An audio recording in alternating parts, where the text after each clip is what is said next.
This is TWiT.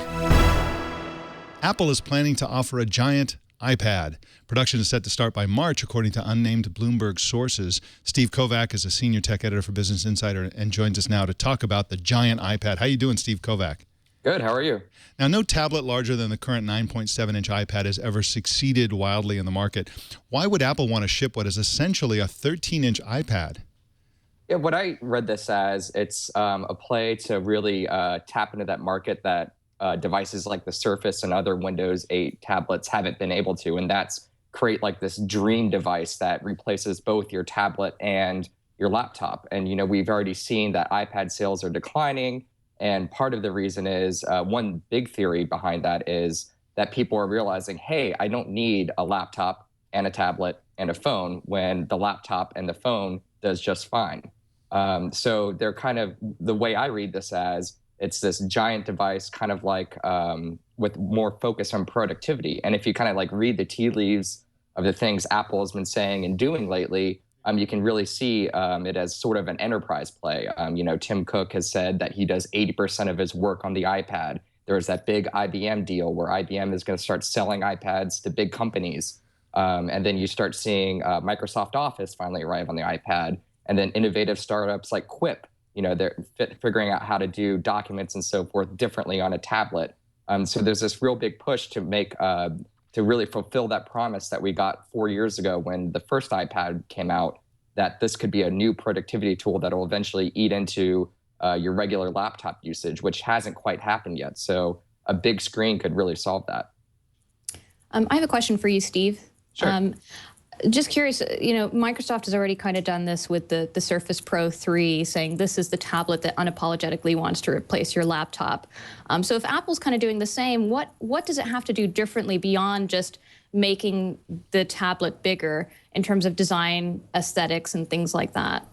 Right. Well, look at the problem with the Windows 8 software. You know, you're essentially running into two different modes. You got the desktop mode for your office and productivity, and then you have the Metro modern UI for touch. And that's really confusing for users. You're constantly bouncing back between, you have two browsers, you have different versions of different apps, and that's not ideal. And it you know, it's just, you know, it doesn't really work that well. Right. So there's already been hints that iOS is going to start getting more Windows 8-like, letting you run split screen apps. You know, there have been like some hidden things in the code that you'll be able to run two apps side by side. That's great for productivity. And again, I go back to like now every iPad comes with iWork software, so Pages and Numbers and all those things right free when you buy an iPad. So, you know, they're really making this productivity focus. And I think iOS can change to really adapt to that. Besides productivity and the enterprise, another great place for these giant iPads is in the education market.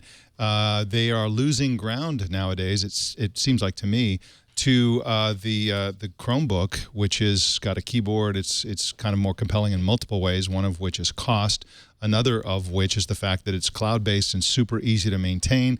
There's no viruses and so on. And so they have to do something to thrill the schools again because people are canceling orders. LA just canceled a $1 billion order, although that was for reasons other than the desirability of the Chromebook. But, you know, I've always believed, been writing about this since I think 2006 or so, that the future of desktop computing is iPad-like touch connectivity combined with voice and so on.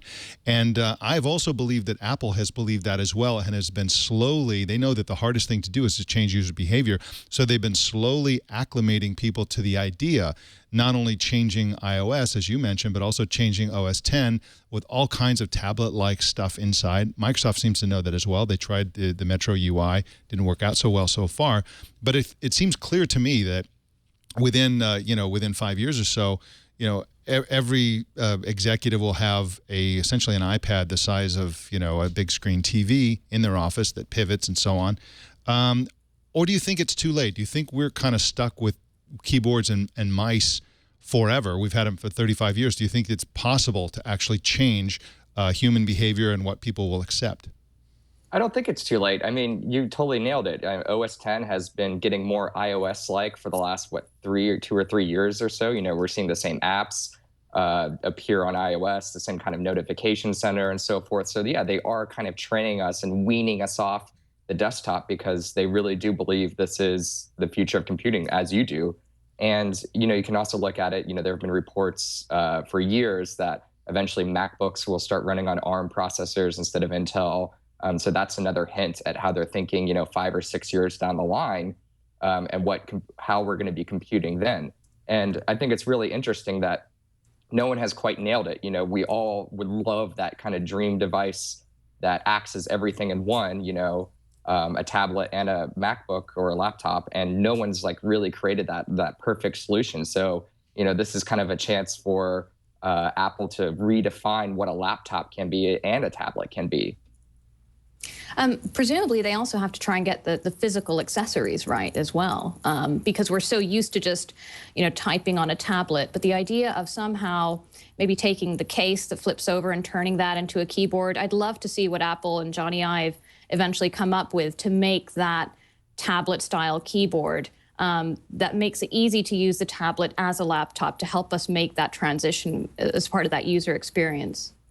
Yeah, the form factors can be interesting. I mean, that's another big problem with the Surface. They got up on stage for the Surface Pro 3 and said, "Oh, it sits in your lap fine." It doesn't. So there's a big problem with that. It can't replace your laptop. It simply can't. For most people, Microsoft fans would totally argue with on that.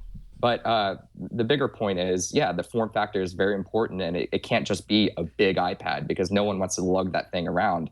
It has to do more than just having a giant screen. Right. It really has to feel like you are replacing the laptop when you actually use it. Right. Yeah. And it's, the theme has always been at Apple. They expect the iPad business to eventually eat up their MacBook business. And this would be a huge step forward in that. Right. Well, either way, I definitely want a 13-inch iPad. That sounds like an awesome product to me. Steve Kovac writes at businessinsider.com, and you can follow on Twitter at Steve Kovac. His last name is spelled Kovach. Thank you so much for joining us, Steve Kovac. Thanks for having me.